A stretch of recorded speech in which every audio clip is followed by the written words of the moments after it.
हम जिसको मोहब्बत कह रहे हैं, हम जिसको इश्क कह रहे हैं, रह गया है कुछ। जिंदगी की असल खूबसूरती ये है कि आपसे दूसरे लोग कितने खुश हैं। बदतरीन आदमी है जो शख्स आपके मेयार तक नहीं पहुंच सकता, वो आपके किरदार में गंदगी निकालना शुरू करता है। हाँ, मैं इस पे आना चाह रहा था। धोखा। लोगों ने मुझे हमेशा ये कहा, जी आप पे कोई इल्जाम लग रहा है आप खामोश हो जाएं, आप पे कोई बात हो रही है आप खामोश हो जाएं। नहीं, शादी का पहला साल क्यों इम्पोर्टेंट होता है? एक साल में अगर ओवर एक्सपेक्टेशंस हो जाएं, जिसमें नॉर्मली हो जाती हैं, मर्द अपने अल्फाज, अपनी तवज्जो, अपने वक्त से एक बीवी को ये यकीन दिलाता है, लालच में ओवर पोजेसिव हो जाती है। मैं आपको ये रियलिटी बता रही हूँ। सबसे ज़्यादा बेहतर ये नहीं है कि बैठ के बातचीत करके, कम्युनिकेट करके मसाइल पूछ लिए जाए। अपने आप से बात करें कि आपकी बीवी या आपका शौहर आपसे क्यों परेशान है, या उसका तब्दील होने वाला रवैया आपके किस जो है वो रिएक्शन के नतीजे में हो रहा है।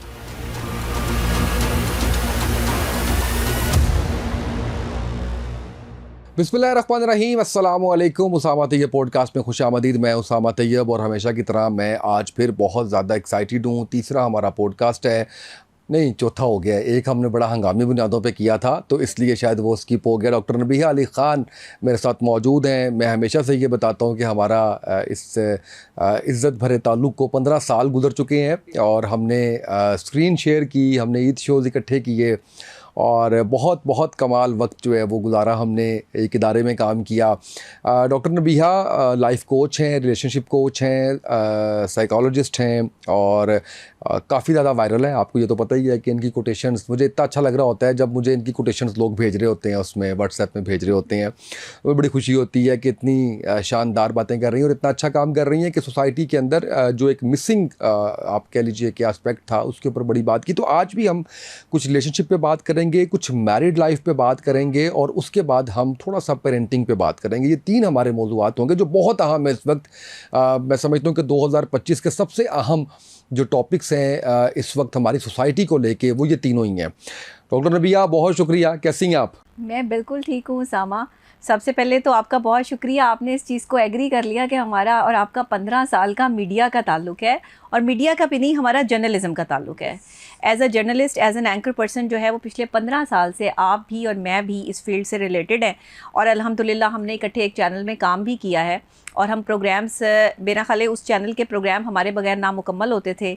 कोई ईद शो हो, ईद ट्रांसमिशन हो, 4-4, 8-8 घंटे की लाइव ईद ट्रांसमिशंस भी हमने इकट्ठे की हैं। फिर साथ अगर कोई जो है वो न्यूज़ आ जाती थी या कोई हमारे पास जो है वो इस तरह का पॉलिटिकल कोई इशू आ जाता था तो उस पर भी प्रोग्राम्स करते रहे हैं।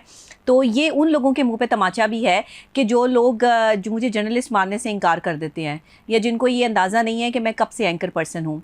तो ये आज आपने इस चीज़ की भी तस्दीक कर दी। नहीं, मेरे पास मैं कोशिश करूंगा कि जब मैं ये गुफ्तगू कर रहा हूं तो मेरे पास एक यूट्यूब का क्लिप मौजूद है। हाँ, वो भी चला दीजिएगा। जो 2010 में हमने ईद ट्रांसमिशन होस्ट की थी, उसका मेरे पास मौजूद है। मैं कोशिश करूंगा वो मैं निकाल लूँ और वो मैं ज़रूर जो है वो नाजरीन को दिखाऊं। ये 2010 की बात है और जो उस वक्त की जो ईद थी वो यानी आप कह लें गर्मियों की थी। तो मुझे तो अच्छे से याद है सारा और लोगों को भी याद है। तनकीद करने वाले वो सारे हर जगह पे। और उसके बाद हम जिस चैनल में गए, आप जिस चैनल में गए, हम सब जो है वो इकट्ठे, जितने भी हमारे एंकर पर्सन जो आज से 10-15 साल पहले जिन्होंने अपने करियर का आगाज़ किया और वो आज माशाल्लाह एक अच्छे मुकाम पर हैं, अच्छी जगहों पर न्यूज़ एंकर भी हैं, प्रोग्राम एंकर भी हैं, तो वो भी जानते हैं मेरे सफ़र और इस कैरियर को। लेकिन मुझे बड़ा अफसोस होता है कि जब झूठे प्रोपेगेंडे किए जाते हैं, झूठी बातें और झूठी अफवाहें उड़ाकर जो है वो किसी इंसान की क्रेडिबिलिटी को गंदा किया जाता है। ये शायद हमारे पाकिस्तान में ही होता है। हसद के मारे लोग जो है वो बेचारे, उनसे हज़म नहीं होता। मैं हमेशा ये कहती हूँ, बल्कि ऐसे लोगों के लिए शायद इंसान के अंदर से बहुत ही जो है वो तकलीफ़ भी निकलती है और साथ में इन पर तरस भी आता है कि ये कौन लोग हैं और ये कहाँ से आ जाते हैं और इन्हें मौका कौन देता है कि ये किसी भी क्रेडिबल बंदे के बारे में बात करें, और कौन से लोग हैं जो इनकी बातों पर यकीन कर रहे होते हैं। वैसे इनकी चित्रौल कमेंट सेक्शन में काफ़ी अच्छी हो रही होती है, तो वो भी मैं जो है वो देख रही होती हूँ। ये इसी काबिल है कि इनके साथ जो है वो ये सलूक किया जाए। अल्लाह उनको भी हिदायत दे। हाँ। हमें भी सीधे रास्ते पे चलने की तौफीक अता फरमाए। आज आपका टॉपिक बहुत अच्छा है ना, अच्छा है ना। ये मैं ये चाह रहा था कि हम रिलेशनशिप से शुरू करके आगे जो है वो बढ़ते चले जाएं। रिलेशनशिप रह गया है कोई इस सोसाइटी में? अनफॉर्चुनेटली जिस तरह मियाँ बीवी का एक खूबसूरत रिलेशनशिप इस दुनिया में रिक्वायर्ड था और होना भी चाहिए था, वो शायद आज हम उससे बहुत दूर जा चुके हैं। आप तो मियाँ बीवी पे चली गई हैं, मैं तो उससे पहले की बात कर रहा हूँ। हम जिसको मोहब्बत कह रहे हैं, हम जिसको इश्क कह रहे हैं, हम जिसको आप कह लीजिए कि आप स्टार्टिंग रिलेशनशिप मैं की बात कर रहे हैं स्टार्टिंग ना? उसकी बात कर रहा हूँ, ठीक आप है। उससे कह लीजिए कमिटमेंट्स की बात कर लीजिए, रह गया है कुछ? देखिए, ज़िंदगी की असल खूबसूरती ये नहीं है कि आप खुद कितने खुश हैं। ज़िंदगी की असल खूबसूरती ये है कि आपसे दूसरे लोग कितने खुश हैं। ये मेरी बात नहीं है, ये मौला अली अलैहिस्सलाम का कौल है कि ज़िंदगी की खूबसूरती ये है कि आपसे कितने लोग खुश हैं। ये मैटर नहीं करता कि आप कितने खुश हैं अपनी ज़िंदगी में। लोग यहाँ पर मुवाजना करते हैं अपनी ज़िंदगी से कि मैं कितना खुश हूँ, मुझे लोगों ने कितना खुश रखा। आपने कभी सोचा कि हमारी ज़ात से किसी को क्या फ़ायदा हुआ, हमारी ज़ात से लोग कितना खुश हुए, या हमारी ज़ात से किसी को कितनी तकलीफ़ पहुँची? दुनिया में बदतरीन तरीन शख्स है वो, बदतरीन तरीन शख्स है वो। यानी कि इसमें कई तरीन जो है वो साथ जोड़ लें आप, कि वो शख्स जो है वो बदतरीन आदमी है जिसने किसी को तकलीफ़ पहुंचाई और अजियत दी। आज कहाँ रिलेशनशिप है? ना मोहब्बत बची है, ना एहतराम बचा है, ना अदब बचा है, ना लिहाज बचा है।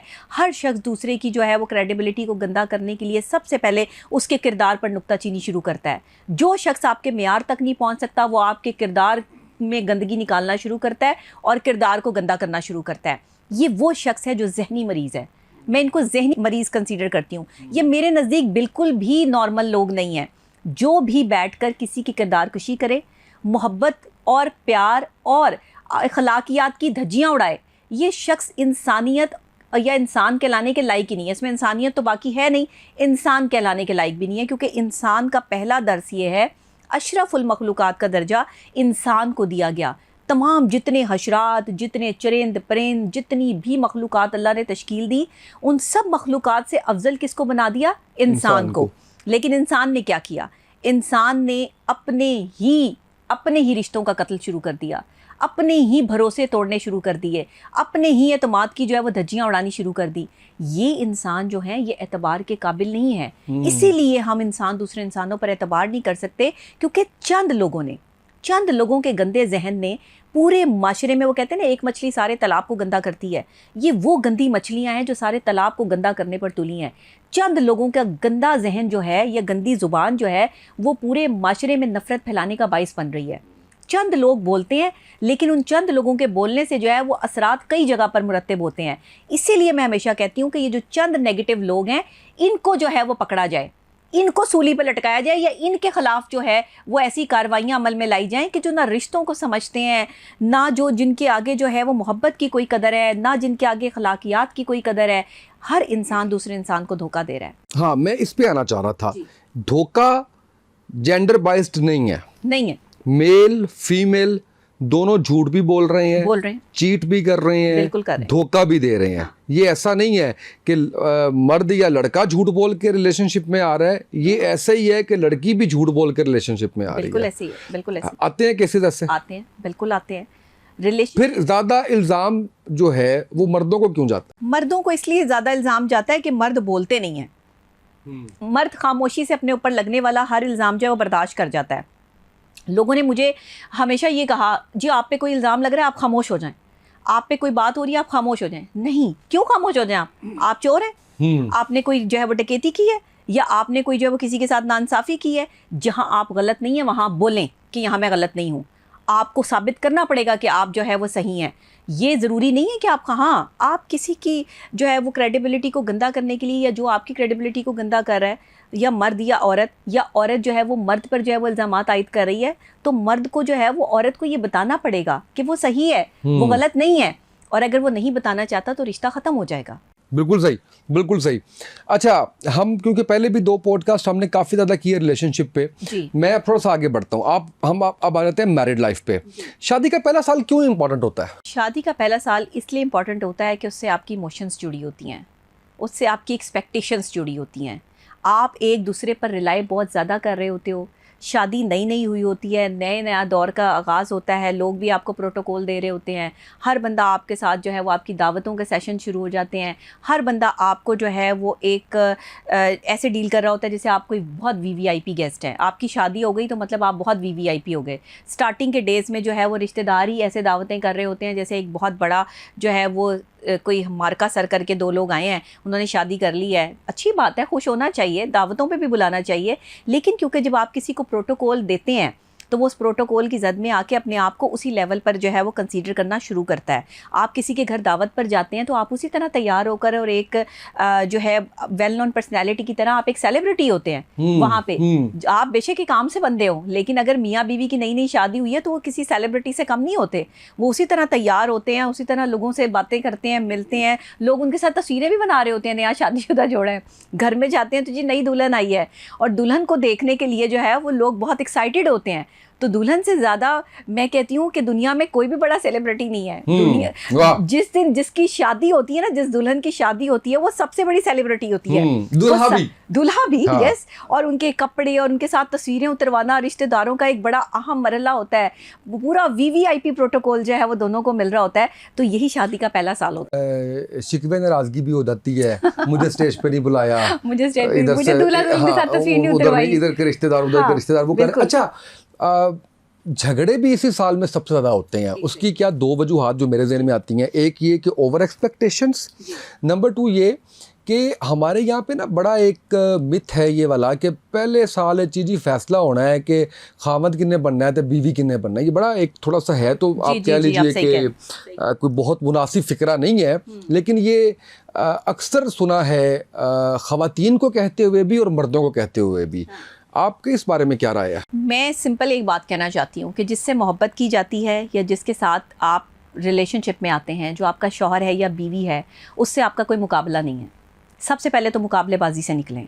ये जो मियाँ बीवी मुकाबलेबाजी पे उतर आते हैं कि ये मेरा शौहर बन के जो है वो रहेगा और मैं इसकी बीवी बन के रहूँगी, बीवी और शौहर बन के रहेंगे तो मुकाबलेबाजी पर आ जाएंगे, दोस्त बन के रहेंगे तो दोस्ती पर आ जाएंगे, और आप इक्वली जो है वो चलेंगे।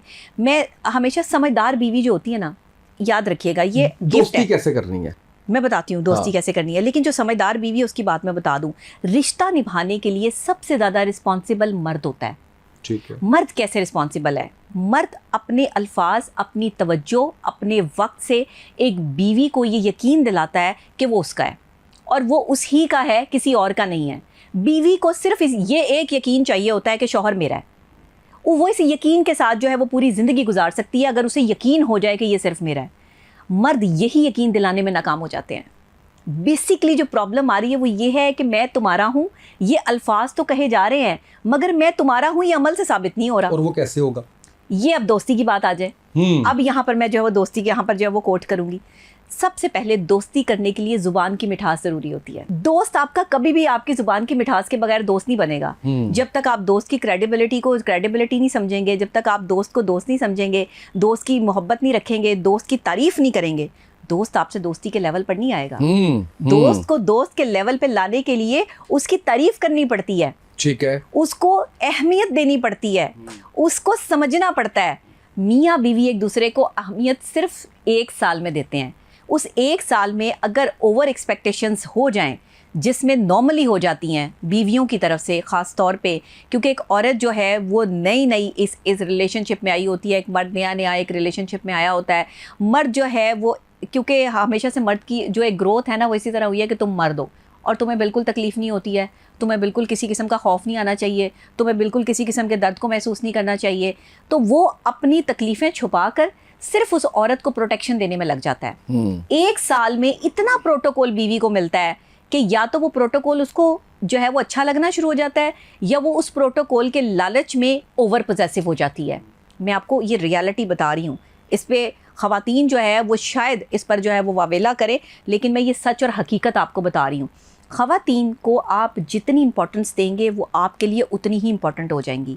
ख़वातीन को कुछ नहीं चाहिए होता। एक औरत एक बीवी के रूप में तवज्जो मांगती है और इज़्ज़त मांगती है, वो प्यार भी नहीं मांगती। आप यकीन करें, उसे अगर आप तवज्जो दे दें तो उसी में उसका प्यार है, उसे अगर आप इज़्ज़त दे दें तो वही उसका प्यार है। मर्द को ये बात समझ नहीं आती। मर्द ये समझता है कि ये प्यार के लिए तड़प रही है, वो प्यार के लिए नहीं, वो इज़्ज़त के लिए आपसे लड़ रही है। उसे वो मुकाम और वो इज़्ज़त चाहिए जो एक शौहर को उसे देनी है। अब आप एक शौहर हैं, आपकी बेगम घर में बैठी हैं, आप मेरे साथ क्या मुख्तलिफ ख़वातीन के साथ पॉडकास्ट करते हैं, लेकिन आपका ये एतमाद आपकी बेगम के साथ कितना मजबूत है कि जब आप किसी खातून का साथ बैठ कर जो है वो पॉडकास्ट कर रहे हैं तो आपकी बेगम ये पॉडकास्ट जो है वो शानदार तरीके से देखें और वो आपको ये बताएं कि हाँ उसामा आपने यहाँ पर ये वाली बात करनी थी और यहाँ पर ये नहीं किया और आपको ये क्वेश्चन करना चाहिए था, और बजाय इसके कि वो आपको ये कहें, ये भी आपने उनको एतमाद दिला रखा है तो वो इस एतमाद पर बात करेंगी। वरना अगर आपकी तरफ से एतमाद नहीं होगा तो वो ये कहेंगी इसके साथ आइंदा पॉडकास्ट ना नजर आए मुझे तुम्हारा। आप समझ रहे हैं बात को? बिल्कुल सही। इस बात पे लड़ाई शुरू हो जाएगी, घर में फिसाद शुरू हो जाएगा। तो फिर आप क्या सोचेंगे कि मैंने अपने घर में फिसाद नहीं डालना, मुझे इस औरत को इग्नोर करना है जिस औरत का मैं पॉडकास्ट कर रहा हूँ। वो कोई भी हो सकती है, लेकिन अगर आपका एतमाद आपकी बीवी पर मुकम्मल होगा और आपकी बीवी को ये एतमाद होगा कि ये शौहर जो है वो मेरा है और इसने मेरे साथ ही वफादारी करनी है, तो ये एतमाद किसने दिलाया? ये बीवी ने आपको एतमाद दिलाया? नहीं, शौहर ने बीवी को एतमाद दिलाया कि मैं तुम्हारा हूँ, और आपने अमल से साबित किया कि आप उसके हैं, आपने बातों से साबित नहीं किया। मर्दों का ये प्रॉब्लम आता है कि वो बातों से ज़रूर कहते हैं कि हम तुम्हारे हैं, लेकिन अमल सिफर होता है। अब जब बीवी को आपकी ज़रूरत है और आप घर ना हो, आपका बच्चा बीमार हो और आप जो है वो टाइम पे ना पहुंच पाएँ, चलें कभी कभार ना पहुंच पाएँ तो चलता है, लेकिन अगर आप हमेशा ही ऐसा करते हो तो क्या बीवी एतमाद में आ सकेगी? कभी भी नहीं। क्या आप बीवी की इम्पोर्टेंस अपने दोस्तों के आगे कम कर दें, अपने दोस्तों को ज़्यादा प्रेफरेंस दें, अपने दोस्तों में जाकर बैठें और आप अपनी बीवी को जो है वो बिल्कुल लिफ्ट ही ना कराएं, तो क्या बीवी आप पर एतमाद करेगी? कभी भी नहीं करेगी। दोस्तों के पास जगह होती है, उनका एक अलग डे होता है, बीवी का हर डे होता है। बीवी हर डे आपकी है, वो आपकी बीवी है, वो आपका घर है, आपके बच्चे हैं। बीवी का कोई दिन नहीं होता, बीवी हर दिन है आपके साथ और बीवी हर पल है आपके साथ, और बीवी को महसूस करें हर वक्त अपने साथ, तब जाके आप बीवी की कदर जान सकेंगे। मैं मर्दों को हमेशा ये कहती हूँ, अक्सर मर्द हजरात जब मेरे पास कपल काउंसलिंग के लिए जो है वो कपल्स आते हैं तो मैं हमेशा ये पहले तो मैं ये समझना चाहती हूँ कि उनके दरमियान में ये डिस्टेंस क्रिएट कैसे हुआ, कौन सी ऐसी बातें थी जिसकी वजह से ये डिस्टेंस क्रिएट हुआ। वो दोनों अपनी अपनी बातें कर रहे होते हैं, अपने अपने वक्त को जो है वो उनके डिसाइड किया जाता है, वो अपने वक्त पर अपनी बात करती हैं, वो अपने वक्त पर अपनी बात करते हैं, और दोनों के दरमियान में जो मेजॉरिटी कपल्स में प्रॉब्लम आती है वो अंडरस्टैंडिंग की आती है, मिसकम्युनिकेशन की आती है। या तो बातें करते हैं तो अपनी बातें ही नहीं करते, मोहल्ले की बातें, रिश्तेदारों की बातें, इधर उधर की बातें, तुम्हारे दोस्त ने ये कह दिया, तुम्हारे फलां ने ये कह दिया, अपनी बात नहीं है। कम्युनिकेशन गैप है जिसकी वजह से शौहर और बीवी एक दूसरे को समझ नहीं पा रहे, दोस्त नहीं बन पा रहे। बिल्कुल सही। दोस्ती के लिए 3 चीज़ें ज़रूरी हैं अगर आपने अपने शौहर को या अपनी बीवी को अपना दोस्त बनाना है। इसमें कोई ये नहीं है कि ये लड़कों के लिए नहीं है, लड़कियों के लिए, और लड़कियों के लिए नहीं है तो लड़कों के लिए है। ये शौहर हो या बीवी हो, दोनों सुन लें। 3 चीज़ें अगर आपकी कम्युनिकेशन में होंगी तो आपका शौहर आपका दोस्त होगा। सबसे पहले आपकी ज़ुबान में मिठास होनी चाहिए, चाहे आप मर्द हैं चाहे आप औरत हैं। एक दूसरे की इज़्ज़त और एहतराम सबसे पहले। देखें, दुनिया में मियाँ बीवी का रिश्ता सबसे पहले आया। अल्लाह ने इस रिश्ते को जो है वो बहुत बहुत बुलंद जो है वो किया, क्योंकि इसी रिश्ते से आगे नस्ल चली। आदम अकेले थे, सबसे पहले आदम को बनाया, मर्द को बनाया। अब मर्द जब इस दुनिया में आया तो उसने तन्हाई महसूस की, उसने जो है वो एक ऐसी चीज़ महसूस की कि उसे किसी और की ज़रूरत थी। तो अल्लाह ने वहाँ पर अम्मा हव्वा को भेजा, हव्वा को बनाया उनकी तस्कीन के लिए, आँखों की ठंडक के लिए। ज़िक्र आता है आँखों की ठंडक के लिए, और उनकी तस्कीन के लिए जो है वो उनको बनाया ताकि वो उनसे बातें कर सकें, वो उनको देख सकें, खूबसूरत जो है वो औरत जो है उनकी ज़िंदगी में शामिल हो सके। 2 लोग बने। अब जो लोग 4 शादियों की बात करते हैं, जी एक बीवी से मेरा गुजारा नहीं हो रहा, मैंने तो दूसरी शादी करनी है। मुझे एक बात बताएं, आदम के लिए तो सिर्फ हवा आई थी, 4 औरतें तो नहीं उतारी गई थी कि 4 औरतों से जो है वो तस्कीन या सुकून मिलता है मर्द को। ये तो कहीं जिक्र नहीं आया। अगर मर्द 4 औरतों से सुकून पा सकता होता तो फिर अल्लाह 4 औरतें उतारता। अल्लाह ने एक औरत क्यों उतारी, और एक ही औरत के साथ जो है वो ज़िंदगी गुजारने पे फोकस क्यों किया गया? और अल्लाह जो है वो इस आयत में जहाँ वो कहता है कि जो है वो लोगों को जो है वो ये इस अमल की जो है वो इजाज़त है कि वो 4-4 शादियाँ कर सकते हैं, अपनी पसंद से कर सकते हैं, लेकिन अगर इंसाफ कर सकें तो। दूसरी लाइन क्या है कि लेकिन तुम इंसाफ नहीं कर पाओगे। तो मतलब एक औरत, बेसिकली मर्द वो है जो एक औरत के साथ निभाता है, एक औरत को बर्दाश्त करके, एक औरत से मोहब्बत करके साबित करता है कि मैं खानदानी मर्द हूं। बर्दाश्त बोला, अब आपने फिर खवातीन खिलाफ होंगी आपके। नहीं, देखिए बर्दाश्त तो करना पड़ता है ना एक दूसरे को, बहुत सारी बातें बर्दाश्त करनी पड़ती हैं। औरत भी बर्दाश्त कर रही होती है, मर्द भी बर्दाश्त कर रहा होता है, दोनों ही। और बर्दाश्त क्या हो रहा होता है? जुबान। बर्दाश्त क्या हो रहे होते हैं? अल्फाज। बर्दाश्त क्या हो रहा होता है? रवैये। तो ये जो तीनों चीज़ें हैं ना, इसको ठीक किया जा सकता है अगर अच्छा, इसमें कोई प्रॉब्लम आ रही है तो। आगे बढ़ने से पहले मुझे ये बता दें कि हमारे इवन प्लेटफॉर्म पे जो है वो क्योंकि आप ऑनलाइन काउंसलिंग भी कर रही जी, हैं ऑनलाइन। और ऑनलाइन आप रिलेशनशिप कोचिंग भी कर रही हैं, हमारे ही प्लेटफॉर्म पे ना एक लंबी लाइन लगी होती है, तो आई वुड रिक्वेस्ट कि बताइए मुल्क या मुल्क से बाहर कोई अगर ऑनलाइन आपसे रब्ता करना चाहे तो कैसे करें? अच्छा, ऑनलाइन मेरा एक तो कांटेक्ट नंबर आप जो है वो चला सकते हैं। ठीक है। उस पे व्हाट्सएप पे जो है वो मुझसे रब्ता किया जा सकता है। आपका जो नंबर मेरे पास है वही वाला वो बिल्कुल ठीक व्हाट्सएप है। नंबर है। उस पे आप व्हाट्सएप पे अपना नाम, अपने सिटी का नाम, अपना इशू और अपनी एज, आपका क्या इशू है, क्या प्रॉब्लम है, कपल काउंसलिंग है आपका, या आपके रिलेशनशिप इश्यूज आ रहे हैं, ब्रेकअप इशू है, कोई साइकोलॉजिकल इशू है, कोई बच्चों की जो है वो एग्रेशन के हवाले से आपके इश्यूज़ है, एग्रेसिव लेवल आपका जो है वो, अगर एग्रेशन लेवल कंट्रोल नहीं हो रहा, आप बहुत एग्रेसिव हैं, तो इसको कैसे कंट्रोल किया जा सकता है। आप कोई मुख्तलिफ़ किस्म की थेरेपीज़ लेना चाह रहे हैं, मतलब कि आप जो है वो अपने स्ट्रेस या डिप्रेशन में हैं, एंजाइटी में हैं, तो उसके लिए मुख्तलिफ़ किस्म की थेरेपीज़ भी हैं, तो उसके लिए आप रब्ता कर सकते हैं। 0322470559 व्हाट्सएप के ऊपर आपने डिटेल शेयर करनी है, आपको ऑनलाइन और मेरा यही नंबर है, ठीक है। इसके अलावा मेरा और कोई नंबर नहीं है। बिल्कुल ठीक है। सोशल मीडिया पे मेरे जितने और नंबर चल रहे हैं वो फेक हैं, बिल्कुल वहाँ ठीक पे है। मैं मौजूद नहीं हूँ। और ये बताएं कि बहुत ज्यादा महंगी तो नहीं? नहीं, बहुत क्योंकि ज्यादा मशहूर है महंगी ना नहीं। आप, तो लोगों के मैं हाँ। आपको ये पॉइंट ऑफ व्यू बता रहा हूँ आम जो आदमी तक access है जो मेरी। कमेंट्स में लोग कहते हैं ना कि जी जी। क्योंकि ये बहुत मशहूर है, हाँ। तो पता नहीं ये लाखों रुपया लेती हैं सेशंस के और नहीं, क्या नहीं, करती है, तो बिल्कुल मैंने नहीं। कहा इसलिए मैं जी, ये भी नहीं। क्लैरिटी दे दूं कि ऐसा नहीं है, ऐसा नहीं है। ये हो जाए। 1 साल गुजर गया, 2 साल, 3 साल, 4 साल, 5 साल, 6 साल गुजर गए, बच्चे हो गए, 10वें साल के आप करीब हैं या आप 6-7वें साल में हैं, बच्चे हो गए, खातून मसरूफ़ होगी बच्चों में, हाँ। और शोहर मसरूफ़ हो गया करियर में। जी, अब कैसे आपने रीयूनियन और वो सारा कुछ करना है? और आप समझते हैं करना चाहिए हर 5 साल बाद, हर 10 साल बाद, हर 20 साल बाद? बिल्कुल करना है। देखिए, जब आप एक कंप्यूटर इस्तेमाल करते हैं तो कंप्यूटर हैंग हो जाता है। बहुत सारा डाटा अगर आप उसमें जो है वो इंडोज करते चले जाएं, डिलीट करना पड़ेगा। वो एक मशीन है, इंसानी दिमाग भी एक मशीन है। वाह वाह। इंसानी दिमाग में आप जितनी चीज़ें जो है वो इंडोज करते जाएंगे, आप हैंग होते जाएंगे। हैंग हो जाएंगे तो जब तक डिलीट नहीं होंगी चीज़ें, तब तक आप रिलेशनशिप को रिन्यू नहीं कर सकते। रिलेशनशिप हर 3 साल बाद रिन्यू होना चाहिए। ओके। हर 3 साल बाद, मैंने क्यों कहा हर 3 साल बाद, इसलिए रिन्यू होना चाहिए कि हर 3 साल का जो एक अरसा होता है, इस पीरियड में आप कुछ चेंजिंग्स करते हैं, आपके बिहेवियर चेंज होते हैं, आपका एक दूसरे के लिए प्यार चेंज होता है, आपका एक दूसरे के लिए सोच चेंज होती है, आपके रवैये में तब्दीली ऑटोमेटिकली रोनुमा होती है जब आप इकट्ठे 3 साल तक एक ही घर में, एक ही छत के नीचे बाउंडिंग से रह रहे होते हैं। करना कैसे है? 3 साल में जो भी आपका रवैया तब्दील हो रहा है उसको फोकस कर लें। जो भी चीज़ चेंज हो रही है, आपके शौहर की तवज्जो कम हो रही है, या आप उनको वो टाइम नहीं दे पा रही हैं, या आप उनसे जो है वो डिमांडिंग बहुत ज़्यादा हो गई हैं और वो आपकी डिमांड को पूरा नहीं कर पा रहे हैं, सबसे पहले गलती सिर्फ शौहर की नहीं, अपनी भी तलाश करें। या शौहर सिर्फ गलती बीवी की नहीं बल्कि अपनी भी तलाश करें। एहतजाब सबसे पहले अपना होता है। इससे ज़्यादा बेहतर ये नहीं है कि बैठ के बातचीत करके, कम्युनिकेट करके मसाइल पूछ लिए जाए? अच्छा नहीं, ये दूसरा स्टेप है। ओके, ये दूसरा स्टेप है। पहले खुद एहतसाबी है। पहले खुद एहतसाबी है। सबसे पहले आप शीशे के सामने खड़े होकर या किसी ऐसे कमरे में जहां पर आपके अलावा और कोई मौजूद ना हो, अपने आप से बात करें कि आपकी बीवी या आपका शौहर आपसे क्यों परेशान है, या उसका तब्दील होने वाला रवैया आपके किस जो है वो रिएक्शन के नतीजे में हो रहा है। सबसे पहले खुद एहतसाबी।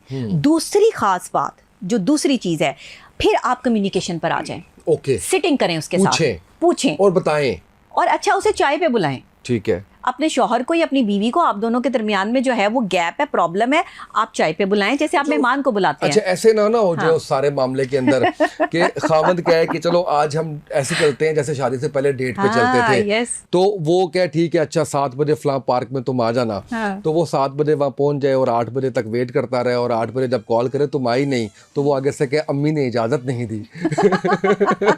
अच्छा, शादी के बाद तो अम्मियाँ जो है वो नहीं, खामद ने कहा था कि जैसे पहले आती थी वैसे आओ। नहीं, बहुत अच्छी बात की आपने, लेकिन यहाँ पर अम्मी नहीं आएंगी। लाइटर नोट पे ये बात की है मैंने, ये बहुत जरूरी है बीवी के दरमियान में काश के ऐसे ही हम एक दूसरे को कॉल करें, मियाँ बीवी को और बीवी शौहर को कॉल करें कि आज कहीं बाहर जो है वो चाय पे चलते हैं, या मेरी तरफ से चाय। बीवियाँ क्यों नहीं इनवाइट करती शौहरों को? हमेशा शौहरों की जेब हल्की करने का क्यों सोचती हैं? शौहर ही क्यों आपको इनवाइट करेगा? आप क्यों नहीं करती?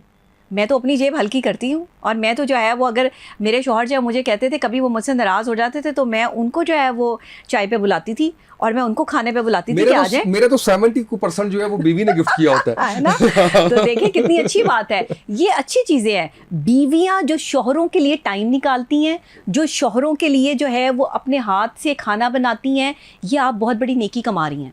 ये नेकी भी, आपको पता है, औरतें कहती हैं हमें घर में काम करने का सिला नहीं मिलता, हमें जो है वो किसी और चीज़ का सिला नहीं मिलता, ये सिला आपको अल्लाह के यहाँ मिलना है। बिल्कुल, ये आपको क्रेडिट है, आपके ये क्रेडिट पॉइंट्स आपके इकट्ठे हो रहे हैं अल्लाह के यहाँ, जिसमें आपने अपने शौहर के लिए जो जो नेकियां की हैं ना, ये मत सोचें कि ये रायगा गई हैं दुनिया में। उसके बच्चे संभाले हैं, उसके घर में उसके वालदैन की इज्जत की है, उसके रिश्तेदारों की इज्जत की है, उनके लिए खाने पकाए हैं, घरों की घर सफाइयाँ की हैं। ये आपकी रिस्पॉन्सिबिलिटी नहीं थी, आपने अपने शौहर की खुशनुदी के लिए किया है। अल्लाह इस खुशनुदी को देखकर आपके जो है वो पॉइंट्स बढ़ा रहा है। ये करामुन कातिबीन जो राइट और लेफ्ट साइड पर बैठे हैं ना, ये बीवी की अच्छाइयाँ और बुराइयाँ लिख रहे हैं, ये शौहर की भी अच्छाइयाँ और बुराइयाँ लिख रहे हैं। तो शौहर और बीवी इस चीज़ को जो है वो कंसीडर करें। अच्छा, दूसरी बात कि कम्युनिकेशन के लिए बैठ जाएं, एक दूसरे को चाय पे बुलाएं या खाने पे बुलाएं और एक दूसरे से बात करें कि मुझे लगता है कि हमारे दरमियान में ये प्रॉब्लम आ रही है।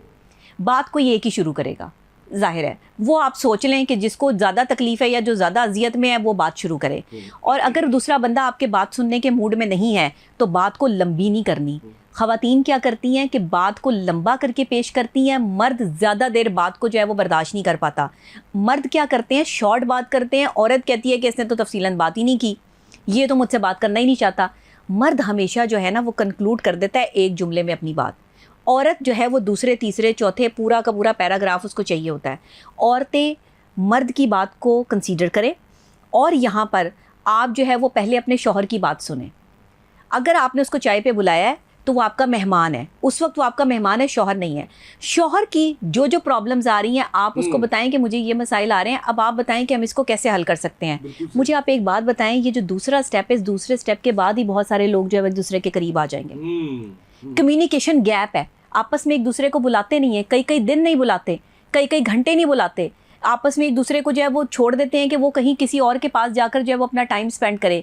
अच्छा, तीसरी बात, अपने शौहर या बीवी की पसंदीदा चीज़, कोई भी, आप जब एक साथ रहते हैं, आपको कई साल गुजर जाते हैं, आपको अपनी बीवी की पसंद का या शौहर की पसंद का पता होता है। तीसरी ख़ास चीज़ जो आपने मियाँ बीवी के दरमियान में जो गैप है इसको फिल करने के लिए करनी है, उस आपकी जो सिटिंग होगी, जो कम्युनिकेशन गैप था, आप उसको फिल करने के लिए जब एक दूसरे को चाय या खाने पे बुला रहे हैं, तीसरा अहम चीज़ होगी तोहफ़ा।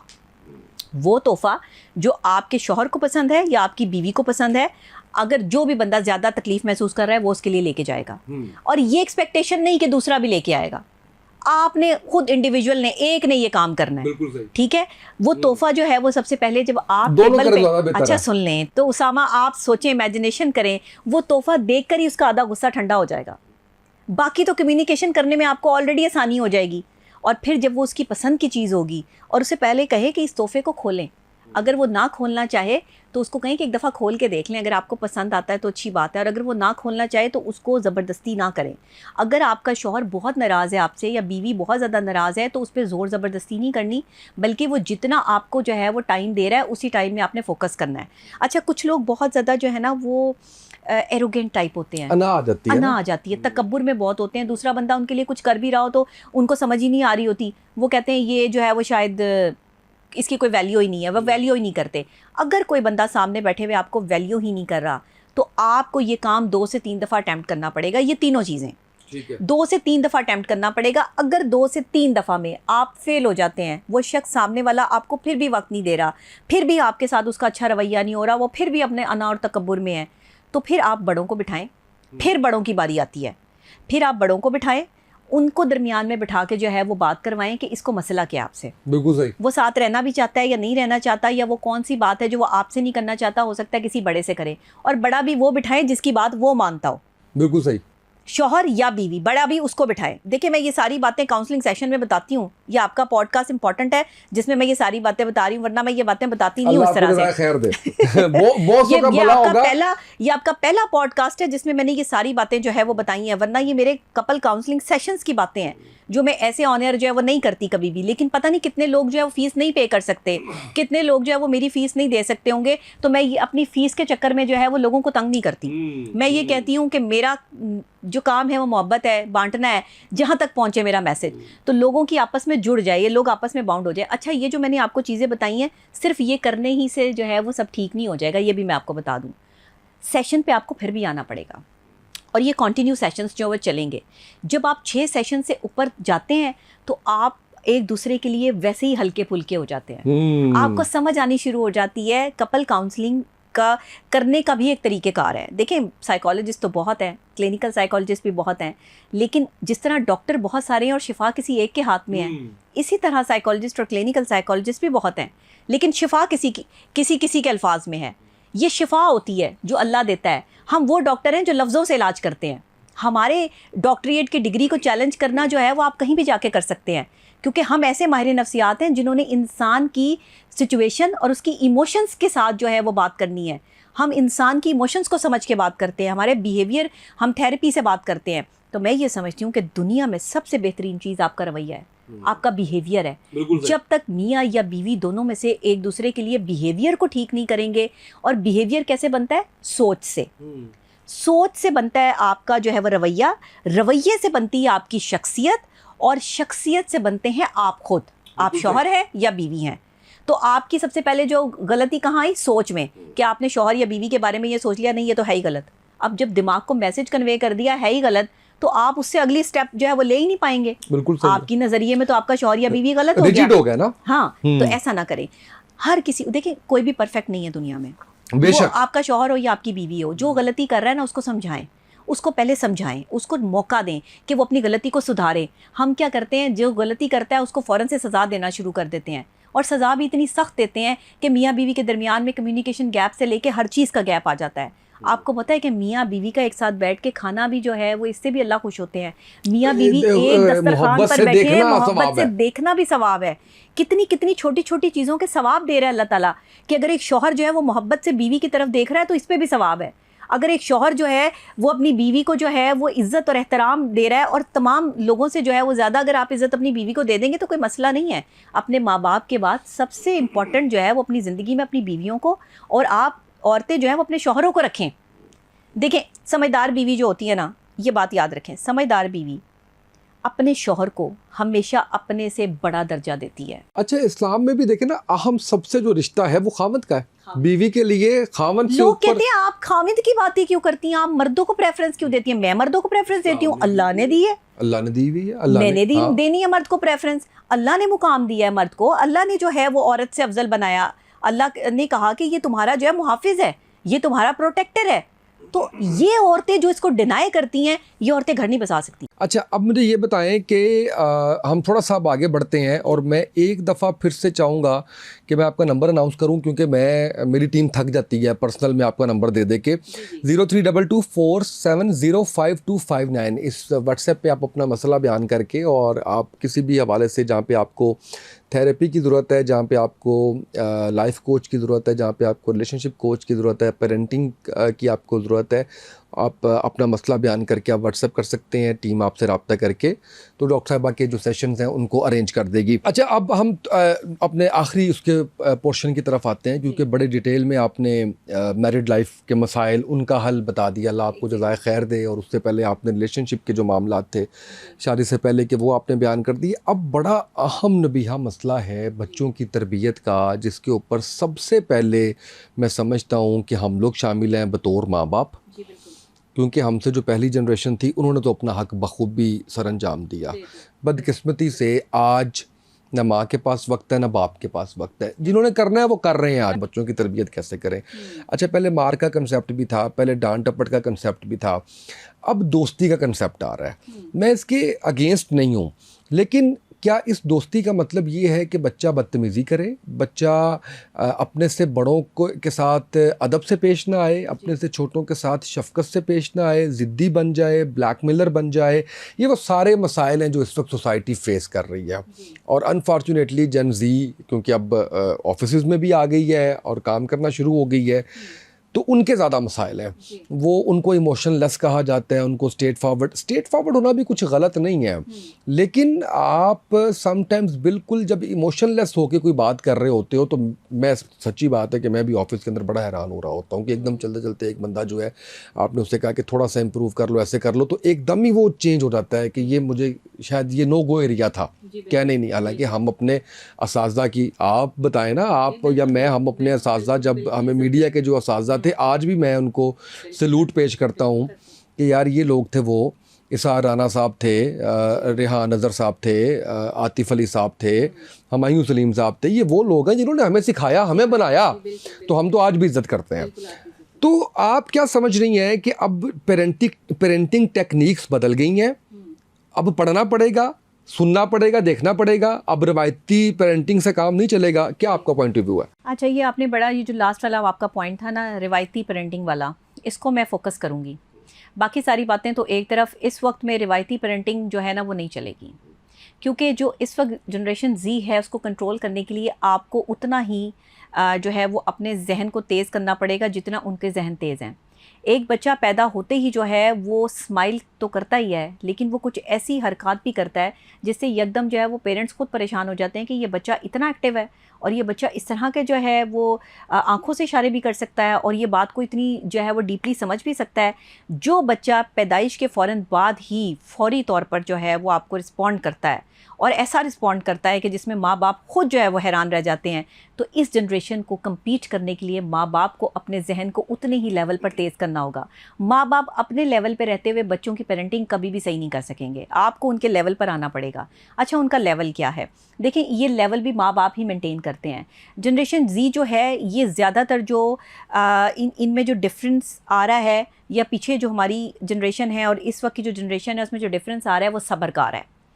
सब्र नहीं है, बर्दाश्त नहीं है, और ये जो है वो एक्सट्रीमिस्ट हैं हर चीज़ में। गुस्सा है तो इसमें एक्सट्रीम लेवल का है, कहीं जो है वो बात करनी है तो एक्सट्रीम लेवल पे और गुस्से और जज्बात से भरकर करनी है, कहीं जो है वो कोई अपने रिलेशनशिप में आना है तो एक्सट्रीमिस्ट बन जाना है, कहीं अपनी जो है वो माँ बाप के साथ बात करनी है तो एक्सट्रीम लेवल पे आ जाना है। सबसे पहली बात ये कि पैम्पर्ड बेबीज़ बनाना बंद कर दें।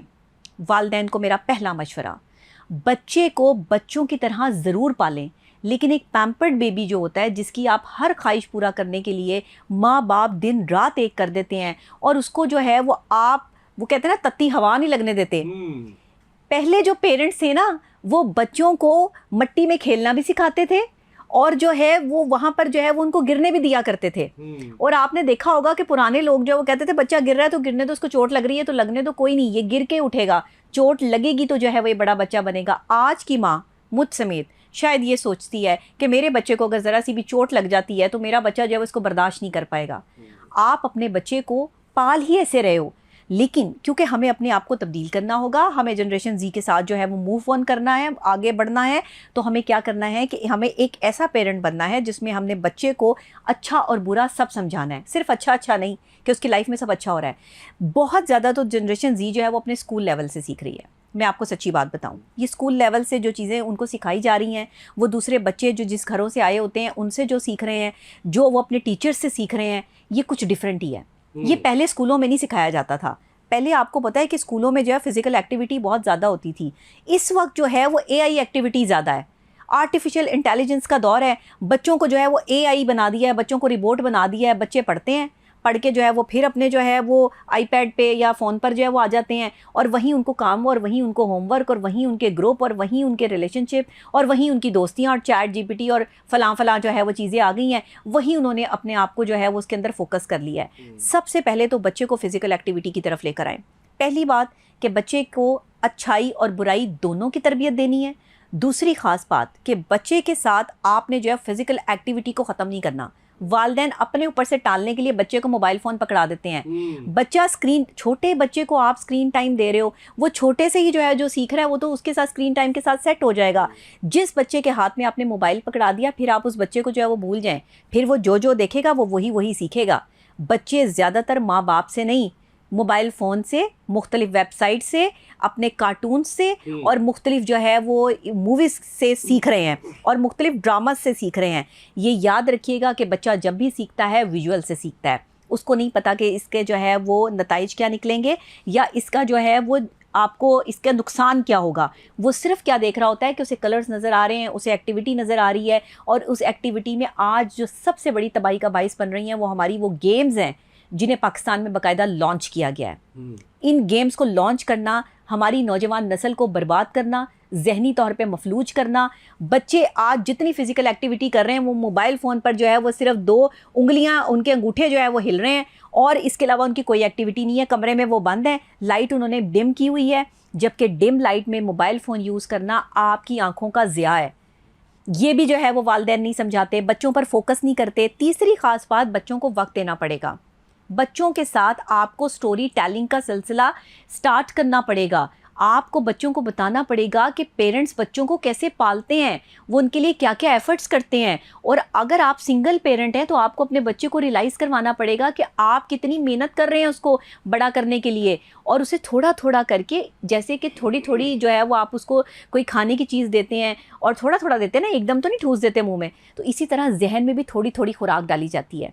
जहन साजी करना इसको कहते हैं। अपने बच्चों की आप अच्छी जहन साजी कैसे कर सकते हैं। जहन साजी तो बुरी भी होती है, गलत भी होती है। जहन साजी तो जो है वो किसी और तरीके से भी की जाती है, लेकिन जहन को ग्रो करना पॉजिटिव इमेज के साथ ये वालिदैन जो है वो तब करेंगे जब अपने बच्चों को वक्त देंगे, वक्त गुजारें, स्टोरी टेलिंग का सिलसिला शुरू करें, बच्चों को बिठाएं, उनको चाय खाने पीने का आदी बनाएं, बच्चों को रिश्तेदारों से मिलवाएं, अपने जो है ग्रैंड फादर मदर की जो है वो इज़्ज़त करना सिखाएं, अपने घर में जो बड़े हैं उनकी रिस्पेक्ट और रिप्यूट का ख्याल रखें।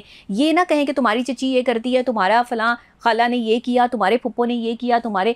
जब आप अपने रिश्तेदारों का जिक्र बच्चों के सामने करते हैं बैड इमेज के साथ, वो बच्चे ऑब्जर्व करते हैं, वो बच्चे उन्हीं रिश्तेदारों के ख़िलाफ़ बात करते हैं, उन्हीं रिश्तेदारों के ख़िलाफ़ हो जाते हैं, और कभी उन रिश्तेदारों के जो है वो इज्जत उनके दिल में नहीं आती। ये सब वालिदैन कर रहे हैं, और फिर अल्टीमेटली वो आपके सामने भी आके खड़े हो जाते हैं, बदतमीजी करते हैं, उन्हें एक वैसे बदतमीजी की आदत हो गई। एवरेज औसतन एक दिन के अंदर, एक हफ्ते के अंदर माँ और बाप को बच्चों को कितना टाइम देना चाहिए? हाँ, कम से कम वीक में 3 डेज़ बच्चों के साथ आपके होने चाहिए। अगर 3 डेज़ आप नहीं दे सकते, 2 डेज़ लाजमी रखें जिसमें आप बच्चों के साथ एक्टिविटी करें। बच्चों को पता हो कि ये डे मेरे फादर या मेरी मदर के साथ जो है वो मेरा होगा या दोनों के साथ होगा।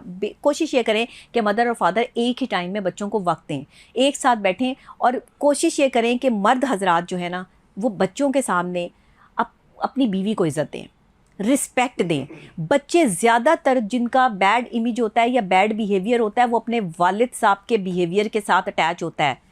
ख़ास तौर पे लड़कों का, जो लड़के ग्रो करते हैं ना वो अपने वालिद साहब को देखकर ग्रो करते हैं। उनका जो एक फादर है वो जिस तरह का रिएक्ट करते हैं, वो जैसा बिहेवियर रखते हैं, वैसा ही वो बच्चा जो है वो ग्रो होते हुए अपना बिहेवियर अडॉप्ट करता है कि मेरी माँ को ऐसे डांटा जाता है तो मैं भी ऐसे ही डांटूंगा। और वो फिर स्कूल में जाके बच्चों को वैसे ही डांटता है जैसे उसकी माँ को डांट पड़ती है घर में, या और दूसरे बच्चों को डांट पड़ती है। यानी कि बड़ों का बिहेवियर बच्चों पर असरअंदाज होता है। आपके बच्चे कभी भी आपकी बताई हुई बात सीखेंगे नहीं। मैं आपको ये बताऊं कि मैं लोगों को ये बता रही हूँ, लोग मेरी बात को तब तक नहीं फॉलो कर सकते जब तक मेरा अमल भी वो ना हो, और मेरी बात में दम तभी होगा जब मेरा अमल भी वही होगा। मैं अपने बच्चे को अमल से साबित करती हूँ कि मैं उसके साथ हूँ। मैं उसके साथ बच्चा भी बन जाती हूँ, गेमें भी खेलती हूँ, हम बाहर आउटिंग के लिए भी जाते हैं, हम खाने के लिए भी जाते हैं। मेरे बच्चे के साथ मेरा अच्छा टाइम जो है स्पेंड होता है। मैं 2 दिन जो है वो बच्चे के लिए निकालती हूँ। उन 2 दिनों में से अगर कोई पॉडकास्ट आ जाए तो मैं उससे इजाज़त लेके आती हूँ और वो मुझे इजाज़त देता है। फिर मेरा टाइम होता है, शेड्यूल होता है कि मम्मा ये वापसी का टाइम है, आपने इतने टाइम में वापस आ जाना है। उसने स्पेशली, उसके पास मोबाइल फ़ोन नहीं है, मैंने उसको फ़ोन नहीं दिया हुआ, लेकिन उसने एक जो है वो मुझे ऐप डाउनलोड करके दी हुई है जिसमें वो मेरी भाभी के फ़ोन से जो है वो फ़ोन करता है, और उसमें जो है मुख्तलिफ इमोजीज और वो जो उसका इमोशंस होती हैं वो मैं उसको कहती हूँ कि इमोजी के थ्रू मुझे सेंड कर दिया करो। अगर तुम एग्रेसिव हो रहे हो, अगर आपको मेरी मम्मा की ज़रूरत है, अगर आपने कुछ खाना है, अगर आपने कुछ पीना, यानी मैं सारा दिन वैसे उसके साथ कनेक्ट रहती हूँ, लेकिन 2 डेज वो सारे उसके होते हैं। बिल्कुल सही है। तो ये बच्चे वालिदैन बड़ी आसानी के साथ कर सकते हैं। बिल्कुल सही है। नबी, आखिर में बहुत इंपॉर्टेंट एक चीज़ मैं आपसे जानना चाहूँगा, बच्चे ज़िद्दी क्यों होते हैं? हम उनको कैसे बचा सकते हैं ज़िद करने से, और अगर वो ज़िद्दी हो गए हैं तो ये रिवर्स हो सकता है या नहीं? अच्छा, पहले तो मैं बता दूं कि मैं यहाँ पे ना शॉर्ट बात बता रही हूँ, ये मैं तफसीलन जो है वो जिक्र नहीं कर रही, क्योंकि पेरेंटिंग में बहुत सारी अच्छी पेरेंटिंग में बिल्कुल बहुत ऐसे। सारी चीज़ें आ जाती हैं और बहुत सारे एस्पेक्ट्स पे आपको काम करना पड़ेगा। ये मैंने आपको जो कहते हैं ना चीदा चीदा पॉइंट्स, या आप कह दें कि हाईलाइट्स बता दी हैं, ये हाईलाइट्स हैं, इसको आपने पूरा का पूरा नहीं मान लेना कि इसी पे फोकस करके तो आप बच्चे को ठीक कर लेंगे। उसके लिए भी आपको सेशंस लेने बिल्कुल पड़ेंगे सही है, कि आप बिल्कुल अच्छे सही। पेरेंट्स कैसे बन सकते हैं, और आपके बच्चे भी और आप भी बैठकर। अच्छा, मैं एक और बात, एक चीज़ आवाम के थ्रू, आपके ब्रॉडकास्ट के थ्रू पहुंचाना चाहती हूँ कि सिर्फ मियाँ बीवी की कपल काउंसलिंग नहीं होती, फैमिली काउंसलिंग होती है हमारे यहाँ। मैं प्रॉपर फैमिली काउंसलिंग पर जो तवज्जो देती हूँ। अगर अच्छे माँ बाप नहीं हैं तो वो कैसे अपने आप को अच्छे पेरेंट बना सकते हैं, अगर बच्चा जो है वो एग्रेसिव है तो बच्चे को कैसे कंट्रोल किया जा सकता है, उसमें उसकी जो फैमिली के इर्द गिर्द लोग हैं जिससे उनका कनेक्शन ज़्यादा है, उनको कैसे जो है वो हम इस काउंसलिंग सेशन में ला सकते हैं। तो ये फैमिली काउंसलिंग भी होती है, इस हवाले से भी जो है वो लोग रब्ता कर सकते बिल्कुल हैं अगर सही। आप फैमिली काउंसलिंग के लिए भी आना चाहते हैं। और मैं तो बल्कि ये कहती हूँ कि मियाँ बीवी के दौरान जो कपल काउंसलिंग के लिए लोग रब्ता करते हैं ना, इसमें सास ससुर, नंदें, देवरानियां, जेठानियां, सब लोगों को फैमिली काउंसलिंग के लिए जो है वो रब्ता इन करना केस चाहिए। अगर ज्वाइंट फैमिली है तो। जॉइंट फैमिली, हाँ। अगर आप जॉइंट फैमिली में रहते हैं तो, क्योंकि हर बंदे को अलग अलग आपसे प्रॉब्लम होती है, अलग अलग चीज़ें होती हैं, तो ये चीज़ें जो है वो बहुत काउंट करती हैं। अच्छा, ये जिस तरह आपने जो है वो अभी क्वेश्चन किया उसकी तरफ मैं आ जाती हूँ। मैंने पहले थोड़ा सा जो है वो डिस्क्राइब करना चाह रही थी, जो बच्चे ज़िद्दी होते हैं ना, वो या तो माँ बाप की ज़्यादा डांट डपट से ज़िद्दी होते हैं, या फिर आप बच्चे को पैम्पर्ड बेबी बना रहे हैं, उसकी हर बात मान रहे हैं, और अगर आप किसी टाइम पर आकर उसकी कोई बात नहीं मानेंगे तो वो ज़िद करेगा और वो इतना ज़िद्दी हो जाएगा कि वो फिर आपकी बात नहीं सुनेगा, आप ही को उसकी बात सुननी पड़ेगी और आप ही को उसका मसला हल करके देना पड़ेगा। बच्चों को आप सही और गलत के बारे में और अच्छे और बुरे के बारे में बताएं, लेकिन बच्चों को हर चीज़ लेकर ना दें। उनकी ख्वाहिश की हर चीज़ अगर आप बच्चों को लेकर देंगे तो आप एक अच्छे पेरेंट साबित नहीं होंगे, आप अपने लिए खुद ही मुश्किल क्रिएट कर रहे हैं उस बच्चे की हर बात मान के। ये जहन में रखें, उसे बताएं कि ये चीज़ आपके लिए ठीक नहीं है, या आपके वालिदैन के पास इतने पैसे नहीं हैं कि वो आपको ये चीज़ लेकर दे सकें। आप बच्चे से सच बोलें। और दूसरे ये कि बच्चों के साथ झूठ ना बोलें। बच्चे ज़िद्दी तब होते हैं जब वो आपको झूठ बोलते हुए देखते हैं या आपको लड़ते हुए देखते हैं। अक्सर बच्चे घर में ज़िद्दी इस वजह से भी हो जाते हैं कि वो देखते हैं कि हमारे पेरेंट्स जो हैं वो आपस में लड़ाई करते हैं, या उनके घर में बहुत ज़्यादा लड़ाई झगड़े होते हैं, तो बच्चे ज़िद पकड़ लेते हैं किसी भी चीज़ की। अगर बच्चे ज़िद्दी हो गए हैं तो उनके साथ टाइम स्पेंड करना शुरू करें, उनको फिजिकल एक्टिविटी में लगाएं। जितना बच्चे का एग्रेशन लेवल ज़्यादा होगा, ये मैं थोड़े थोड़े पॉइंट्स बता रही हूँ, मैं पूरा आपको फिर बता रही हूँ कि मैं तफसील से नहीं बता रही, इसके लिए आपको जो है वो सेशन पर आना पड़ेगा। ये जो बच्चे हैं उनके साथ टाइम स्पेंड करना शुरू करें। बच्चों को उनकी फेवरेट खाना, बच्चों के लिए खाना जो है ना वो बहुत कीमती होता है, उनको उनका फेवरेट खाना जो है वो लाजमी जो है वो दें, और उन्हें बताएं कि अगर वो ये ज़िद छोड़ देंगे तो उन्हें उनकी फेवरेट चीज़ गिफ्ट मिलेगी। बच्चों को जब आप डांटेंगे, छोड़ दो इसको, अच्छा बच्चे कई इतने ढीठ होते हैं कि वो नहीं मानते, उनका पूरा सेशन होता है, फिर बच्चों को जो है वो प्रॉपर सेशन पे लेना पड़ता है। मेरी पूरी टीम है जो इसको जो है वो देखती है। हमारे पास जो है वो जो बच्चों के हवाले से जो है वो इस तरह के एक्सपर्ट्स हैं जो बच्चों की जो है वो प्रॉब्लम्स को डील करते हैं। तो वहाँ पर मैं नहीं होती हूँ, वहाँ पर और लोग भी होते हैं मेरे साथ। और अक्सर औकात ऐसा होता है कि हमारे पास और भी प्रॉपर टीम है जो साइकोलॉजिस्ट भी हैं और साइकेट्रिस्ट भी हैं, उनके पास भी मैं जो है वो रेफ़र कर देती हूँ। तो आप एक टीम का हिस्सा बन जाते हैं जब आप हमसे जो है वो कांटेक्ट में आते हैं, तो ये एक पूरी प्रॉपर टीम है। तो मैं ये भी आपको बता दूं, दूसरी खास बात, बच्चों को आपने लालच दे के ही किसी चीज़ से दूर करना है। सही। बच्चे ऐसे किसी चीज़ से दूर नहीं होंगे। बिल्कुल ठीक है। दुनिया का और साइकोलॉजी का रूल है कि अगर किसी शख्स से कोई आदत छुड़वानी है तो उस शख्स को या तो उससे डरा दें, खौफ महसूस करवा दें कि वो डर जाए और डर की वजह से जो है वो काम ना करे, या फिर उसे किसी चीज़ का लालच दें कि तुम्हें ये चीज़ मिलेगी अगर तुम ये काम छोड़ दोगे। तो वो उस लालच में आके या उस खुशी में आके जो है सजा और जजा का कांसेप्ट, लेकिन सजा ना दें। सजा किसी भी कीमत पर ना दें, ना किसी बड़े को ना किसी बच्चे को। ये नहीं कि मैं तुम्हें कमरे में बंद कर दूंगी, मैं भाऊ से तुम्हें डरा दूंगी, मैं जिन्ना आ जाएगा, फलां आ जाएगा, ये वाले काम ना करें। इस तरह बच्चे का जहन जो है वो ख़राब होता है। और ऐसे टॉयज़ भी बच्चों को लेके ना दें जो बच्चों की जो है वो बुरे शक्लों के टॉयज़ होते हैं, या जिनसे जो है वो कोई शैतानी जो है वो आपको रेजेस आ रही होती हैं, या एक कहते हैं ना कि आपको वाइब्स आ रही होती हैं, कुछ इस तरह की अच्छे शक्ल के टॉयज़। बल्कि स्टफ़ टॉयज़ तो जो है वो मुझे याद है कि हम जब छोटे होते थे तो स्टफ़ टॉयज़ को जो है वो मेरी जो नानी थी वो मना करती थी कि स्टफ़ टॉय बच्चों को लेके मत दिया करो, ये जो है ना, ये कपड़े की बनी हुई जो है शक्लें होती हैं, और शक्ल बनाने का इख्तियार सिर्फ अल्लाह के पास है।